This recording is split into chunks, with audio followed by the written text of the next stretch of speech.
Hello friends, welcome to Prism institute.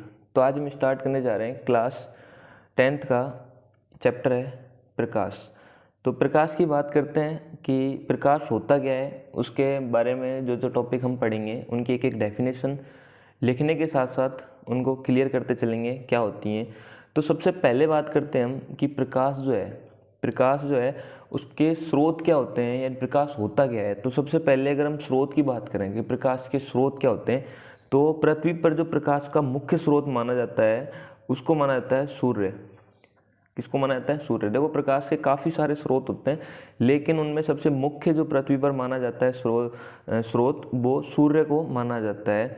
इसमें क्या है, दो तीन चीज़ें होती हैं, आगे डिस्कस करते हैं कि जो प्रकाश होता है उसका मुख्य स्रोत क्या है, प्रकाश क्या है, कैसे, किन किन चीज़ों में बारे में प्रकाश को पढ़ते हैं, क्या चीज़ें होती हैं, हम प्रकाश का उपयोग कहाँ कर रहे हैं, क्यों प्रकाश का इम्पोर्टेंस है इस दुनिया में, प्रकाश नहीं हो तो क्या होगा, हमें दुनिया में जितनी भी चीज़ें दिखाई दे रही हैं वो कलरफुल क्यों दिखाई दे रही हैं, कलरलेस भी चीज़ें होती हैं। इन ये सारी चीज़ें हम उन सब के बारे में एक एक करके डिस्कशन करेंगे। तो सबसे पहले हम मुख्य स्रोत की बात कर ली, मुख्य स्रोत माना गया है सूर्य। दूसरी बात करते हैं कि हमें कोई भी चीज़ है वो पारदर्शी दिखाई क्यों देती है। तो पारदर्शी दिखाई देने का रीज़न है कि जब कोई भी प्रकाश किरण होती है, जब कोई भी प्रकाश किरण, जैसे सपोज करो यहाँ से कोई प्रकाश किरण आ रही है, अगर वो प्रकाश किरण यहाँ पर चली जाए, यानी कि वो प्रकाश किरण इस ऑब्जेक्ट से, इस वस्तु से अगर क्रॉस करके हमें यहाँ पे वो वस्तु का ऑब्जेक्ट है वो क्रॉस करके निकल जाए, हमें पता लग जाए, इधर से रखी हुई वस्तु को हमें यहाँ दिखाई दे जाए कि भाई यहाँ हम खड़े हैं, यहाँ पे हम खड़े हैं और हमें यहाँ रखा हुआ ऑब्जेक्ट दिखाई दे रहा है और बीच में कोई ऐसी चीज़ है जिससे हमें पार दिखाई दे रहा है, इसका मतलब वो क्या है? पारदर्शी। और पारदर्शी होने का मतलब क्या है कि उससे प्रकाश की किरणें क्या हो रही हैं? गुजर रही हैं। अगर प्रकाश की किरणें वहाँ से गुजरती हैं और उस ऑब्जेक्ट को क्रॉस करते हुए हमें दूसरी साइड कोई ऑब्जेक्ट दिखाई दे जाता है, तो उसे हम क्या कहते हैं? पारदर्शी। उसे क्या कहते हैं हम? पारदर्शी। ठीक है, ये चीज़ें। दूसरा, हम कोई भी चीज़ है, एक तो हमें काली दिखाई देती है, ठीक है, और एक हमें चीज़ सफ़ेद दिखाई देती है। उन दोनों का क्या रीज़न है? यानी हमें कोई भी ऑब्जेक्ट है, कोई वस्तु है, या तो वो काली दिखाई दे रही है या सफ़ेद दिखाई दे रही है, या वो बहुत सारे कलरों से मिलके दिखाई दे रही है, लाल, पीली, नीली। इन सब का इम्पोर्टेंस भी प्रकाश के ऊपर डिपेंड करता है। अगर इस दुनिया में प्रकाश है तो हमें चीज़ों के अंदर कलरफुल दिखाई देंगे, हमें कलर दिखाई देंगे डिफरेंट डिफरेंट। अगर प्रकाश नहीं है तो हमें कलर दिखाई नहीं देंगे। इसमें पहली बात करते हैं हम कि कोई भी वस्तु है वो काली दिखाई क्यों दे रही है। अगर वो वस्तु काली दिखाई दे रही है तो उसका क्या रीज़न है? अगर वो वस्तु सफ़ेद दिखाई दे रही है तो उसका क्या रीज़न है? अगर वो वस्तु काली दिखाई दे रही है तो उसका सबसे बड़ा रीज़न होता है कि जब प्रकाश की किरणें पृथ्वी पर आती हैं, जब प्रकाश किरणें पृथ्वी पर आती हैं तो जो वस्तु हमें काली दिखाई दे रही है, जो वस्तु काली दिखाई दे रही है, उसका रीज़न है कि उस वस्तु ने उन प्रकाश की किरणों को अवशोषित कर लिया। क्या कर लिया? अवशोषित कर लिया। यानी कि जितनी भी प्रकाश किरणें आती हैं, आपने एक वर्ड पढ़ा था जिसको हम कहते हैं, यानी कि प्रिज्म, जिसको हम नाम देते हैं प्रिज्म पढ़ा था। यानी कि उसमें दूसरा है इंद्रधनुष बनता है, ठीक है, इंद्रधनुष। उसका रीजन क्या था कि प्रकाश की किरणें होती हैं उनमें 7 रंग होते हैं। प्रकाश किरणों में क्या है? 7 रंग। और वो 7 रंग जब दिखाई देते हैं तो इंद्रधनुष बनता है। वो तब बनता है जब बारिश होने के बाद, जब सूर्य इधर हो और हम इधर दिखाई दे रहे हैं, हम इधर देख रहे हैं, तो यहाँ से जो आने वाली किरणें, प्रकाश किरणें, वो 7 रंग विभक्त करती हैं, तो हमें क्या दिखाई देता है? इंद्रधनुष दिखाई देता है। प्रिज्म में भी रिफ्लेक्शन होता है, प्रिज्म में भी क्या होता है? रिफ्लेक्शन होता है। इसी तरीके से हमें जो कलर है वो अलग अलग दिखाई देते हैं। तो प्रकाश की जो किरण आती है उनके अंदर 7 रंग होते हैं, उनको हम क्रम से पढ़ेंगे कौन कौन से होते हैं। तो अगर उन 7 रंगों को कोई वस्तु अवशोषित कर लेती है, यानी कि प्रकाश किरणें आई, उनमें से उसको किसी ने रिफ्लेक्ट नहीं किया, सारी तरंगों को उसने ऑब्जर्व कर लिया, अवशोषित कर लिया, तो वो वस्तु हमें काली दिखाई देगी। पहला रीजन। दूसरा क्या मतलब होता है कि अगर इसने सभी जो तरंगें होती हैं उनको अवशोषित कर लिया, तो हर तरंग के पास क्या होती है? ऊर्जा होती है। ऊर्जा है तो हीट भी है, ठीक है। तो हीट है तो क्या होगा, आपने एक चीज़ नोटिस की है कि अगर इसने अवशोषित किया है तो रिलीज तो करेगी लेकिन टाइम लगेगा रिलीज करने में। तो उसमें क्या होगा कि ऊर्जा जो है वो रिलीज होगी हीट की फॉर्म में। तो इसीलिए हम कहते हैं कि जो सर्दियों के टाइम में काली वस्तु जो होती है यानी काले कपड़े जो होते हैं उनको पहनना चाहिए। क्यों? क्योंकि वो सारी की सारी ऊर्जा को क्या कर लेते हैं, एब्जॉर्ब कर लेते हैं और हमारी बॉडी के अंदर हीट जो है वो लंबे टाइम तक बनी रहती है। दूसरा होता है सफ़ेद क्यों दिखाई देता है। दूसरी बात करें हम, कोई भी चीज़ है वो सफ़ेद क्यों दिखाई दे रही है। तो सफ़ेद दिखाई देने का क्या रीज़न है भाई, हमें कोई ऑब्जेक्ट सफ़ेद दिखाई क्यों दे रहा है। तो सफ़ेद दिखाई देने का रीज़न है कि प्रकाश किरणें जो आई हैं, प्रकाश किरणें जो आई हैं उसने क्या किया, किसी भी प्रकाश किरण को, किसी भी प्रकाश तरंग को अवशोषित नहीं किया, सबको रिफ्लेक्ट कर दिया। किसी भी प्रकाश जो किरण आई है उसको किसी को भी अवशोषित नहीं किया है उसने, सबको रिफ्लेक्ट कर दिया, जैसा आई है वापस उसी तरह निकाल दिया। तो वो वस्तु हमें सफ़ेद दिखाई देती है। ये दो रीज़न थे, यानी दो चीज़ें थी, काली वस्तु क्यों दिखाई दे रही है और सफ़ेद वस्तु हमें क्यों दिखाई देती है। तो उसके रीज़न पता चल गए दोनों में क्या होता है। नेक्स्ट एक वर्ड आता है आपके विवर्तन। नेक्स्ट हम बात करते हैं विवर्तन की, कि विवर्तन क्या होता है, प्रकाश का विवर्तन क्या होता है। तो ऐसे अगर वर्ड आते हैं कोई भी तो उनकी हम डेफिनेशन के साथ साथ लिखते चलेंगे, उनको क्या करेंगे, उनको एक डेफिनेशन के साथ साथ हम लिखते चलेंगे और वो डेफिनेशन आप अपने कॉपी में भी साथ साथ में लिख लेना, ठीक है। तो डेफिनेशन क्या है, पहले डेफिनेशन लिखते हैं फिर बताते हैं क्या होता है। डेफिनेशन लिखेंगे, किसी अवरोध के किनारों पर तरंगों के मुड़ने को विवर्तन कहते हैं।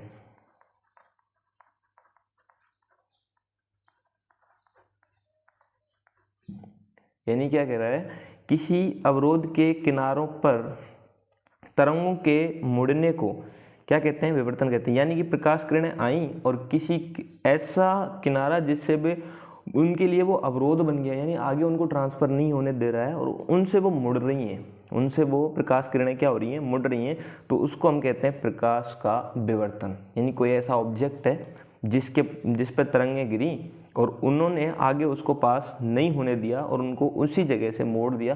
तो जो मुड़े गए जिस जगह से जो ऑब्जेक्ट मोड़ रहा है वो उनके लिए क्या हो गया, एक अवरोध की तरह कार्य कर रहा है। वो उनके लिए किसकी तरह कार्य कर रहा है, एक अवरोध की तरह कार्य कर रहा है। और जब ये ऑब्जेक्ट अवरोध की तरह कार्य करता है तो उसको हम प्रकाश का विवर्तन कहते हैं, ठीक है। नेक्स्ट बात करते हैं कि प्रकाश जो होता है, प्रकाश जो होता है वो इस जमीन पृथ्वी पर जब आता है तो किस फॉर्म में आता है, वो तरंग की फॉर्म में आता है, कण की फॉर्म में आता है या किस फॉर्म में आता है। तो वहाँ पे एक सिद्धांत आया था, एक वैज्ञानिक आए थे। कौन से थे वो वैज्ञानिक थे, डी ब्रोगली। देखो उसके बारे में थ्योरी बताऊंगा तो आप याद कर लेना या फिर आप लिखना चाहो तो लिख सकते हो। मैं पूरी थ्योरी आपको बता दूंगा कि डी ब्रोगली क्या कह के गए थे, क्या बताया था डी ब्रोगली ने। तो डी ब्रोगली के द्वारा एक द्वैत सिद्धांत दिया गया था। डी ब्रोगली के द्वारा कौन सा सिद्धांत दिया गया था, डी ब्रोगली के द्वारा एक द्वैत्व सिद्धांत दिया गया था। उस द्वैत्व सिद्धांत के अंदर क्या बताया था उन्होंने, कि इसके अनुसार उन्होंने बताया था कि सूर्य से उन्होंने बताया था कि सूर्य से जो प्रकाश किरणें आती हैं उनको हम दो फॉर्म में देखते हैं, एक कण और दूसरा तरंग की फॉर्म में। यानी कि प्रकाश की जो किरणें होती हैं वो दो रूप में अपना व्यवहार दिखाती हैं। कौन कौन सा व्यवहार दिखा रही हैं, दो रूप में। तो दो रूप कौन कौन से हैं वो, एक तो होता है यानी कण के रूप में और एक होता है तरंग के रूप में। यानी कि प्रकाश किरणों को हम दो रूप में पढ़ सकते हैं, एक पढ़ सकते हैं हम तरंग के रूप में और एक पढ़ सकते हैं हम किसके, यानी कि कण के रूप में। दोनों के रूप में हम इसको पढ़ सकते हैं। लेकिन जब डी ब्रोगली ने तो सिद्धांत दे दिया था, इसको द्वैत्व सिद्धांत कहा गया था। लेकिन जब क्या हुआ, ये द्वैत्व सिद्धांत को आगे स्टडी किया गया तो उसका वर्तमान में, तो अब वर्तमान में क्या कर रहे हैं इसका, कि वर्तमान में हम इसको अलग वर्ड नाम दे देंगे और उसको वर्तमान के अंदर जो कण तरंग द्वैतवाद का सिद्धांत था, कौन सा द्वैतवाद का सिद्धांत क्या था, कण और तरंग द्वैतवाद का सिद्धांत जो था उसको हम आज की फॉर्म में एक इन दोनों वर्डों को अलग करके हम वहाँ पे क्वांटम के रूप में पढ़ते हैं। किसके रूप में पढ़ते हैं हम? क्वांटम के रूप में। यानी कि क्वांटम, अब जब प्रकाश किरणें आती हैं ज़मीन पर तो उनको हम दो वर्डों में पढ़ते हैं, उसको पहले एक कण के रूप में और दूसरे तरंग के रूप में। आज वर्तमान के अंदर हम उस प्रकाश किरण को एक क्वांटम के रूप में कहते हैं। किसके रूप में? एक क्वांटम के रूप में प्रदर्शित करते हैं या क्वांटम यांत्रिकी के रूप में प्रदर्शित करते हैं। और क्वांटम यांत्रिकी जो होती है उसको एक नया वर्ड उन्होंने बताया था, उन्होंने एक नया वर्ड दिया था, फोटोन। क्या वर्ड दिया उन्होंने? फोटोन। यानी कि फोटोन जो होते हैं आज के टाइम में, आज के समय में जो प्रकाश किरणों को पढ़ते हैं, जो प्रकाश किरणों को पढ़ते हैं उनको हम फोटोन कहते हैं। और फोटोन एक ऊर्जा का पैकेट माना जाता है। फोटोन क्या माना जाता है? ऊर्जा का पैकेट। यानी फोटोन क्या होता है? ऊर्जा का पैकेट होता है। तो अब के समय में हम जो डी ब्रोगली आए थे, उन्होंने पहले द्वैत सिद्धांत दिया था। द्वैत सिद्धांत के अंदर उन्होंने प्रकाश किरणों को दो रूप में बताया था, एक कण के रूप में, एक तरंग के रूप में। उसके बाद वर्तमान समय में इसमें बदलाव किया गया और बदलाव करने के बाद इसमें एक क्वांटम यांत्रिकी देखी गई थी जिसके अनुसार उसको एक नाम दिया गया, फोटोन। तो आज के समय में हम सूर्य से आने वाली किरणों को फोटोन के रूप में पढ़ते हैं। नेक्स्ट यहीं पे हम बात करें, नेक्स्ट बात करते हैं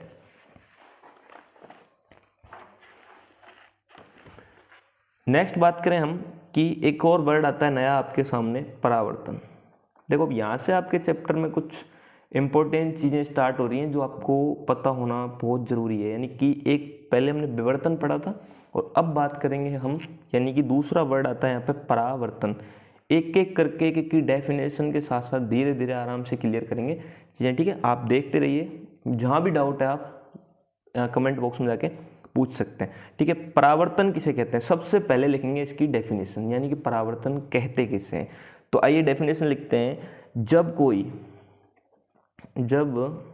कोई प्रकाश की किरण किसी सतह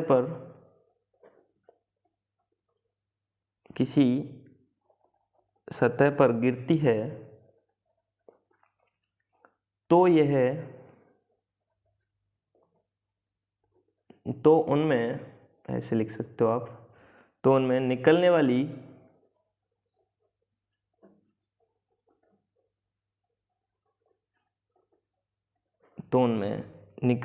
किरणें, तो उनमें से निकलने वाली किरणें निश्चित दिशाओं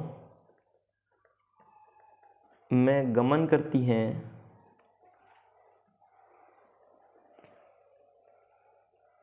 इसे परावर्तन कहते हैं। तो बहुत ही सिंपल सी परिभाषा लिखा रहे हैं आपके लिए, तो उसे परावर्तन कहते हैं। यानी प्रकाश का परावर्तन किसे कहते हैं? जब कोई प्रकाश किरण किसी सतह पर गिरती है तो उनमें से निकलने वाली किरणें निश्चित दिशाओं में गमन करती हैं, इसे परावर्तन कहते हैं। डायग्राम के साथ समझाएंगे, ऐसे भी नहीं, डायग्राम विद डायग्रामेटिक आपको ये चीज़ें हम क्लियर कराएंगे कि कहना क्या चाह रहा है ये। तो हम प्रकाश किरण जो होती है वो परावर्तन जो होता है उसको भी एक अलग तरीके से, जो आपकी 10th साइंस से थोड़ा सा एक्स्ट्रा जाता है लेकिन आपके लिए उपयोगी है, उसको भी क्लियर करते हैं कि परावर्तन कितने प्रकार का होता है। परावर्तन कितने प्रकार का होता है? तो परावर्तन जो होता है वो दो प्रकार का होता है। दो प्रकार, कितने प्रकार का होता है? दो प्रकार का होता है। दोनों के नाम लिखेंगे कौन कौन सा। पहला होता है, पहले की बात करें हम, नियमित परावर्तन। नियमित परावर्तन। और दूसरी बात करें हम यहाँ पे, यानी विसरित परावर्तन। विसरित परावर्तन, एक होता है नियमित परावर्तन, दूसरा होता है विसरित परावर्तन। यहाँ पे हम चीज़ें क्लियर करते हैं। तो पहली बात करते हैं हम नियमित परावर्तन की। नियमित परावर्तन किसे कहते हैं, ये बात करें हम कि नियमित परावर्तन किसे कहते हैं और नियमित परावर्तन होता क्या है, इसकी अगर हम बात करेंगे तो देखिए नियमित परावर्तन क्या होता है। डेफिनेशन लिखते हैं इसके साथ साथ, चलो। जब कोई जब कोई आपतित प्रकाश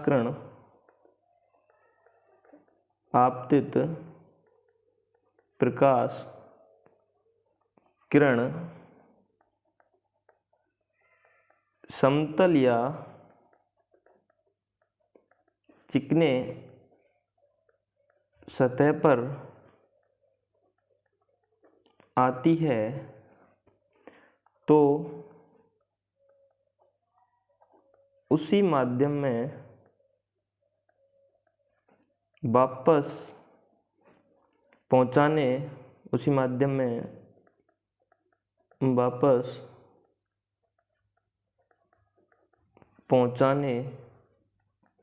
को नियमित परावर्तन कहते हैं। यानी नियमित परावर्तन क्या किसे कहते हैं? जब कोई आपतित प्रकाश किरण समतल यानी एकदम प्लेनर जगह चिकनी सतह पर आती है तो उसी माध्यम में वापस, जिस माध्यम से आ रही है वो उसी माध्यम में अगर वापस जा रही है तो उसे हम प्रकाश का परावर्तन कहते हैं। डायग्रामेटिक समझते हैं? आइए डायग्राम बनाते हैं इसका और फिर इसको क्लियर करते हैं। ये आपके लिए हो गई, सपोज करो ये एक प्लेनर हो गया यानी कि समतल, यही बोला है इसने वर्ड ने, समतल। देखो कोई भी अगर डेफिनेशन याद करनी है उसको डायग्रामेटिक याद कर लिया, उसका डायग्राम अगर आपको याद है ना तो इजीली क्या कर सकते हो, आप उसकी डेफिनेशन बना सकते हो। तो ये क्या कह रहा है, सबसे पहला वर्ड बोला है समतल, तो एक साइड पॉलिश कर देंगे क्योंकि आर पार अगर हमने एक साइड पॉलिश नहीं की तो वो वस्तु पारदर्शी हो जाएगी, और अगर वो वस्तु पारदर्शी होती है तो अभी हमने जस्ट थोड़ी देर पहले पढ़ा था, अगर वस्तु पारदर्शी है तो उससे प्रकाश किरणें पार निकल जाती है, तो पार निकल गई तो उसी माध्यम में वापस जाएंगे नहीं, तो इसलिए एक साइड इस पर क्या कर देती है, पॉलिश करनी है। तो दूसरी साइड से इस माध्यम में, ये एक माध्यम हो गया आपके लिए, तो इस माध्यम से प्रकाश किरण गिरी और क्या कह रहा है कि जब कोई आपतित, यानी कि ये हो गई आपतित आने वाली प्रकाश किरण समतल, ये समतल हो गई, सतह पर आ गई, यहाँ पे आ गई, और उसके बाद उसी माध्यम में वापस पहुंचने की। अब अगर इस माध्यम में आई है तो ये वापस किस माध्यम में जाएगी, इस माध्यम, इस टाइप से आई और इस टाइप से ये वापस निकल गई। ठीक है, ऐसे और भी प्रकाश किरणें बनाओगे तो भी ऐसे ही रिफ्लेक्ट होंगी ये। ठीक है, कितनी भी प्रकाश किरणें बना सकते हो वो वापस उसी माध्यम में लौटेंगी। ठीक है, तो ये क्या हो गया, ये हो गया प्रकाश का परावर्तन का पहला नियम या नियमित परावर्तन। पहला वर्ड डेफिनेशन हो गई नियमित परावर्तन। वर्ड बात करें हम नियमित परावर्तन किसे कहते हैं तो इजीली समझ सकते हो कि नियमित परावर्तन के अंदर हमने क्या पढ़ रहे थे कि कोई समतल जगह यानी समतल ऑब्जेक्ट रखा हुआ है, उस पर हम प्रकाश किरण डाल रहे हैं जिस पे एक साइड पॉलिश की हुई है, तो जिस माध्यम से हम प्रकाश किरण डालेंगे उसी माध्यम से वापस प्रकाश किरण बाहर निकलेगी, उसी को हम नियमित परावर्तन कहेंगे। दूसरे वर्ड हम बात करें, दूसरे वर्ड यहीं पे अगर हम बात करेंगे विसरित परावर्तन की, नेक्स्ट पेज बदल देते हैं।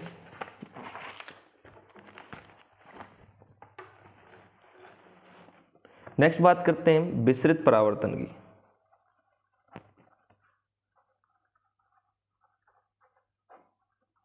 एक एक करके पढ़ते चलना। विसरित परावर्तन किसे कहते हैं, ये ध्यान रखना, परावर्तन के अंदर ही दो पॉइंट हैं आपके, एक है आपके नियमित परावर्तन, दूसरा है आपके विसरित परावर्तन। तो यहाँ पे अब बात करते हैं विसरित परावर्तन किसे कहते हैं। आइए फिर डेफिनेशन लिखते हैं। जब कोई, थोड़ा सा चेंज करना है, ज्यादा नहीं करना, जब कोई प्रकाश किरण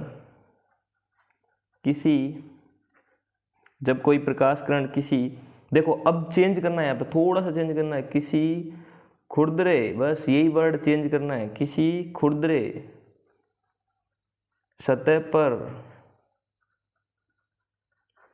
आपतित, हमने क्या लिखा था वहां पे, चिकनी सतह या फिर प्लेनर जगह, समतल, यहाँ पे बस क्या करना है, खुरदरे का मतलब क्या है, उसमें प्लेन सतह नहीं है, वो चिकनी सतह नहीं है, वो खुरदरी सतह है। ठीक है, आपतित होती है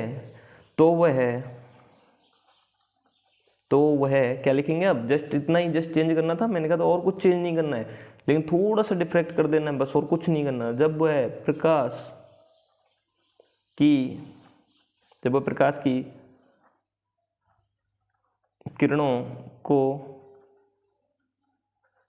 सभी दिशाओं में, यह क्या लिख देंगे, फैला देती है, फैला देती है, तो उसे क्या कहते हैं हम, विसरित परावर्तन। अब देखो डिफरेंस क्या है, किन किन चीज़ों में डिफरेंस आया और फोकस करो यहाँ पे। सबसे पहले वहाँ पे हमने समतल लिखा था, यहाँ पे खुरदरे लिखा है, आपतित लिखा था, सेम आपतित लिखा है, वो प्रकाश। लेकिन हमने जिस माध्यम की बात की थी उसी माध्यम में दिशाएं गई थी, लेकिन यहाँ पे बढ़ रहा है सभी दिशाओं के अंदर फैला देती है, यानी कि यहाँ पे कोई भी डायरेक्शन उसकी फिक्स नहीं है, वो किसी दिशा में जा सकती है। अगर खुरदरी सतह पे आप रिफ्लेक्ट डालोगे तो जरूरी नहीं है वो कि एक दिशा में जाए, वो 2, 3, 4, 5, 10 कितनी भी दिशाओं वो क्या हो सकता है, यानी फैल सकता है। तो उसका डायग्रामेटिक बात कर रहे हैं फिर दोबारा, तो समतल सतह बनानी नहीं है, सतह कैसी बनानी है, खुरदरी, एक साइड वही पॉलिश। देखो बहुत हार्ड चैप्टर मानते हैं क्लास 10th के अंदर, बहुत ईजी है, आराम से क्लियर करोगे तो धीरे धीरे समझोगे एक एक वर्ड को तो आपको पता लग जाएगा। अब देखो यहाँ पे कोई प्रकाश किरण गिरी और वो कहाँ रिफ्लेक्ट हुई, यहाँ पे तो फिक्स एंगल नहीं है, जिस एंगल से आई थी उस एंगल पे जानी कहाँ चाहिए थी, इस एंगल पर आई, इस एंगल पे जानी चाहिए थी, लेकिन गई कहाँ, यहाँ पे, तो रिफ्लेक्शन फिक्स नहीं हुआ उसका, कहीं भी हो गया। दूसरा अगर प्रकाश किरण इधर गिरी तो इधर चली गई, ठीक है, कोई भी रिफ्लेक्शन होगा वो फिक्स नहीं होगा, ये तो रिफ्लेक्शन है जो फिक्स नहीं है वापस, यानी कि आपतित किरण जा रही है आ रही है और परावर्तित किरण किसी भी दिशा में जा सकती है, कहीं भी फैल सकती है, इसको हम कहते हैं विसरित परावर्तन। ठीक है, ये वर्ड हो गए इसके दो। अब नेक्स्ट हम बात करते हैं, यानी कि अब किसके बारे में डिस्कशन करेंगे, प्रकाश का परावर्तन पूरा क्लियर करते हैं। यहाँ पे उसकी अभी तक परिभाषा पड़ी थी, अब उसके बाद करते हैं हम प्रकाश का परावर्तन, इसके नियम वगैरह आएंगे, 2-3 चीज़ें वो देखो। इस टॉपिक का जो आधार माना जाता है ना वो यही आधार है, अगर ये आपको अच्छे से आता है ना तो इस टॉपिक के आगे सारे वर्ड हैं जो आप अच्छे से क्लियर कर लोगे। ठीक है, वो वर्ड क्या कर सकते हो, अच्छे से क्लियर कर सकते हो। अब देखो यहाँ पे क्या करना है, अब आपने परावर्तन की डेफिनेशन तो पहले ही पढ़ लिए, एक बार फिर और बोल देता हूँ मैं। क्या करना है आपको, जब प्रकाश की किरणें किसी सतह पर आपतित होती हैं, जब प्रकाश किरण किसी सतह पर आपतित होती हैं तो उस सतह से टकराकर वो उसी माध्यम में वापस लौट जाती हैं, यही तो प्रकाश का परावर्तन। ये कोई सतह थी, प्रकाश किरण आई और वापस उसी माध्यम में लौट गई, ये प्रकाश का परावर्तन हमने पढ़ा था, वापस लौट जाती हैं, तो इस घटना को प्रकाश का परावर्तन हम कह सकते हैं। इस घटना को क्या कह सकते हैं, प्रकाश का परावर्तन, इस घटना को हम कह सकते हैं। तो इसके अंदर कुछ नियम हैं, उन नियमों की बात करेंगे कि परावर्तन के क्या नियम है, और परावर्तन का एक इमेज क्रिएट कर देते हैं कि परावर्तन कहते किसे हैं। तो देखो वहाँ अब तक हमने डेफिनेशन तो पढ़ी थी, अब तक हमने डेफिनेशन पढ़ी थी, अब एक इसका एक डायग्रामेटिक पढ़ लेते हैं, छोटा सा क्लियर कर लेते हैं। देखो आइए, ये लाइनर देखो, मैंने पहले ही कहा था डेफिनेशन क्लियर करनी है तो डायग्रामेटिक चीज़ें याद होनी जरूरी है अगर किसी भी चीज़ की आपको क्लियर नहीं है। देखो ये कौन सी हो गई, आपतित किरण, ये कौन सी, परावर्तित किरण, और ये बीच में अभिलंब। 3 चीज़ें बनानी है परावर्तन के अंदर। ठीक है, आपतित किरण, परावर्तित किरण और अभिलंब। आपतित किरण से रेज आ रही है, परावर्तित से जा रही है, अभिलंब बीचों बीच हो जाता है इसके। ठीक है, इसको कोई भी नाम दे दो, जैसे कि P, ठीक है, ये Q हो गया और ये R हो गया। इसको एक अलग नाम दोगे क्योंकि ये अभिलंब है, तो इसको एक अलग नाम देते हैं, हम यहाँ पे A नाम दे देते हैं। ठीक है, अब क्लियर करते हैं। देखो यानी कि पहला नियम, इसका क्या कहते हैं, पहला नियम अगर हम बात करें यहाँ पे, पहला नियम क्या कहता है, तो उससे पहले हम बने, यानी कि ये आपतित किरण इसी पर आ रही है और परावर्तित किरण जा रही है, यानी P, Q और R तीनों हो गए, वो एक ही दिशा में होने चाहिए। ठीक है, ये चीज़ें क्लियर जरूर होनी चाहिए। तो उसमें हम कुछ चीज़ें ऐसे लिखते हैं, क्या क्या चीज़ें, देखो कुछ सम इम्पोर्टेंट पॉइंट। पहला इंपॉर्टेंट पॉइंट हम यहाँ पे देख लेते हैं, इन 2 चीज़ों को क्लियर करते हैं, इनको भी वर्ड दे देते हैं, M और N, परावर्तक पृष्ठ हो गए साइड में ये दोनों। तो देखो यहाँ पे कहेंगे M, पहला वर्ड लिखेंगे हम। इन चीज़ों को आप बोर्ड में लिखोगे तो आपको नंबर अच्छे मिलेंगे। इसको लिख सकते हैं M और N क्या है, ये है परावर्तक पृष्ठ, ये क्या है, परावर्तक पृष्ठ। दूसरा बात करते हैं हम यहाँ पे, दूसरी वर्ड ले लेंगे हम A और Q। आप खुद देख के बता सकते हो, A और Q क्या है, अभिलंब है, A और Q क्या है, अभिलंब है। देखो ये कुछ छोटे छोटे लिखना जरूरी नहीं है, बट नंबर के लिए लिखना बहुत जरूरी होता है। ठीक है, तीसरा पॉइंट हम यहाँ पे लिख सकते हैं कि P और Q दोनों क्या है, ये दोनों आपतित किरण है, P और Q क्या है, आपतित किरण है। तो यहाँ पे लिख सकते हैं हम आपतित किरण। उसके बाद एक चौथा पॉइंट और बन जाता है क्यू आर। क्या है क्यू आर? क्या है? परावर्तित किरण है। क्यू आर क्या है? परावर्तित किरण। पांचवा पॉइंट और बनाओगे, क्या बनाओगे? यानी कि इसमें ये पी क्यू आर हो गया, ए क्यू हो गया, एम एन हो गया, ये सारी चीज़ हो गई। उसके अलावा इसमें क्या बचा हुआ है? उसके अलावा देखो इसमें एक बहुत शानदार चीज़ बनी हुई है। ये आपके दो एंगल होते हैं, यहाँ पे कोण बनते हैं आपके इसके साथ साथ। ठीक है, इसको हम बढ़ देते हैं कोण आई नाम दे देते हैं, और इसको हम नाम दे देते हैं कोई भी वर्ड ले लो कोण आर। ठीक है, दो कोणों को हमने नाम दिया। तो हम यहाँ पे लिख सकते हैं, क्या लिखेंगे? कोण आई और कोण ए क्यू आर। कोण आई और कोण, देखो कोण आई ए क्यू और आर, इसके बीच एक कोण बन रहा है, इसके बीच एक कोण बन रहा है। कौन कौन सा? ये रहा। कौन सा कोण बना है? कोण आई। तो इसमें हम क्या चीज़ें लिखेंगे कि ए क्यू आर के बीच में एक आई कोण बना है, जिसको हम आपतन कोण के नाम से जानते हैं। किस नाम से? आपतन कोण के नाम से। ठीक है, दूसरा एक और कोण बना है, 6 पॉइंट लिख दोगे, 6 पॉइंट इजीली। दूसरा क्या है? कोण आर, सेम वही। और कोण आर किसके बीच बना है? ए क्यू और आर के बीच में। ए क्यू और आर के बीच में ये कौन सा कोण है? परावर्तन कोण। स्क्रीनशॉट ले सकते हो, उसके बाद आराम से धीरे धीरे करके आप लिख सकते हो परावर्तन। ये इसके कुछ हो गए, यानी कि ये जो आपको डायग्राम बनाया है, इस डायग्राम के बारे में जो सारे पॉइंट हैं उनके बारे में थोड़ा सा विवरण हो गया। उसके बाद हम एक मेन वर्ड की बात करते हैं यहाँ पे कि भाई ये क्या चीज़ हो गई, उसकी अगर हम बात करें। ठीक है, तो यहाँ पे एक वर्ड आता है आपके परावर्तन के नियम, जिसके लिए हमने ये डायग्राम बनाया है। तो हम यहाँ लिख सकते हैं परावर्तन के नियम। ये लास्ट पॉइंट कराएंगे, उसके बाद वीडियो बड़ी हो जाएगी तो हम नेक्स्ट बात करेंगे। ठीक है, ज़्यादा बड़ा हो जाएगा चैप्टर, तो इसमें और वीडियो हो जाएंगी, 2-4 वीडियो हो जाएंगी, कोई बड़ी बात नहीं, लेकिन धीरे धीरे करके चलेंगे हम एकदम। ठीक है, तो प्रकाश का परावर्तन सबसे इंपॉर्टेंट टॉपिक होता है। यहाँ से बहुत सारे क्वेश्चन आपके पुट होते हैं। तो उसमें पहला पॉइंट आप लिखोगे, दो ही इसके नियम होते हैं मेनली। तो पहला नियम क्या कहता है कि पहला नियम, ध्यान से सुनना, क्या कर रहा है? आपतित किरण लिखो, आपतित किरण। ठीक है, कौन सी हो गई? ये वाली लिखी है ना हमने, कौन सी लिखी है? P Q. पी क्यू कौन सी हो गई? आपतित किरण। सेम वही चीज़ उठा के यहाँ लिखनी है और इसका नियम बन जाएगा आपतित किरण। ठीक है, दूसरी हो गई परावर्तित किरण, क्यू और आर, यानी कि परावर्तित किरण। ठीक है, कौन सी हो गई? आपतित किरण, परावर्तित किरण। और अविलंब यानी कि ए क्यू, दूसरा हो गया अविलंब व अविलंब। ठीक है, तीनों एक ही तल में, एक ही तल हो गया ना, यहीं तो टकरा रहे हैं, नीचे नहीं जा रहे, इधर उधर नहीं जा रहे, तीनों एक ही जगह आके मिल रहे हैं। तो एक ही तल में स्थित होते हैं। क्लियर हो गया? आपतित किरण, परावर्तित किरण, अविलंब, तीनों एक ही तल में स्थित होते हैं, पहला नियम। ठीक है, इसी के साथ दूसरे नियम की बात करेंगे हम। दूसरा नियम और क्या कह रहा है, आप कुछ अनुमान लगा के देखो कि अपन करते हैं। देखो ये जो 6 पॉइंट लिखे ना, 6 पॉइंट से इसके 2 नियम बन रहे हैं। देखो कौन सा है। दूसरा क्या कर रहा है? आपतन कोण।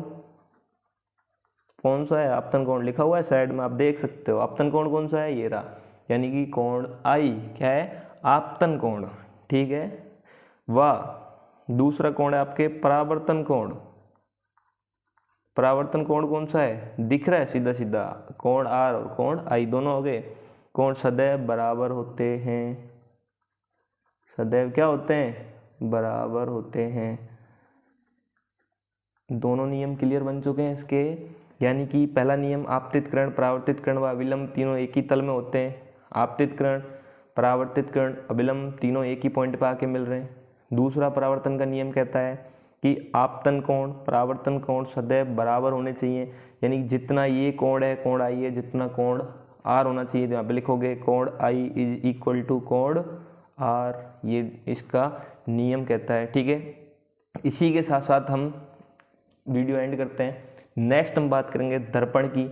ठीक है। अब यहाँ से आपके जो थोड़ी कहते हैं ना चैप्टर में थोड़ा हार्ड जो मटेरियल है वो यहाँ से स्टार्ट होगा। ये आपके बेस अब तक क्लियर किया था।